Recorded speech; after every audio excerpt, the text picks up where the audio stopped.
और अब आज के दिन की सबसे विशेष बात, आज आश्विन शुक्ल पक्ष की द्वादशी तिथि और शनिवार का दिन है। द्वादशी तिथि आज शाम 5:10 तक रहेगी।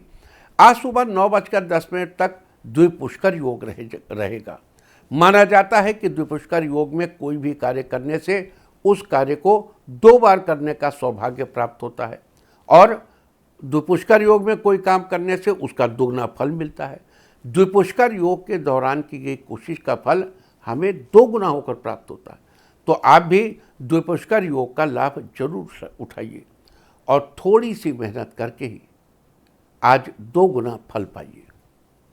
आज सुबह 9:10 तक धनिष्ठा नक्षत्र रहेगा, उसके बाद शतभिखा नक्षत्र लग जाएगा। धनिष्ठा नक्षत्र की चर्चा हम आपसे कल ही कर चुके हैं, इसलिए आज हम बात करेंगे शतभिखा नक्षत्र की। आकाशमंडल में स्थित 27 नक्षत्रों में से शतभिखा 24वां नक्षत्र है। इसका अर्थ होता है सौ चिकित्सक। ये नक्षत्र अपने आप में बहुत सी वस्तुओं को संभाल लेने की क्षमता रखता है। इस नक्षत्र में नामकरण, मुंडन, कोई नया सामान खरीदना और विद्या आरंभ करना बेहद शुभ माना जाता है। आपको बता दूं कि शतभिखा नक्षत्र के स्वामी राहु हैं, जो कि एक छाया ग्रह हैं। इसके चारों चरण कुंभ राशि में ही आते हैं, अतः इसकी राशि कुंभ है।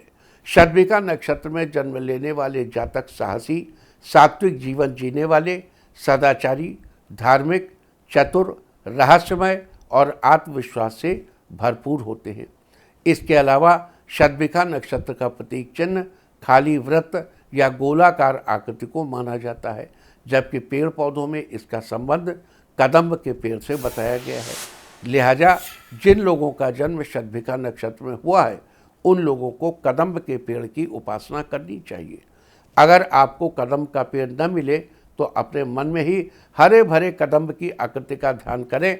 साथ ही कदम्ब के पेड़, उसकी लकड़ी या उससे जुड़ी किसी भी अन्य चीज़ को नुकसान नहीं पहुंचाना चाहिए, इस्तेमाल नहीं करना चाहिए। ऐसा करने से जीवन में आपकी तरक्की सुनिश्चित होगी। आपको याद दिला दूं कि शतभिखा एक पंचक नक्षत्र है। धनिष्ठा से लेकर रेवती तक के 5 नक्षत्रों को पंचक नक्षत्र कहा जाता है। पंचक की श्रेणी में शतभिखा दूसरा पंचक है, इसलिए आज पंचक है। पंचक के दौरान घर में लकड़ी का कार्य या घर में वुड वर्क नहीं कराना चाहिए और न ही लकड़ी इकट्ठी करनी चाहिए।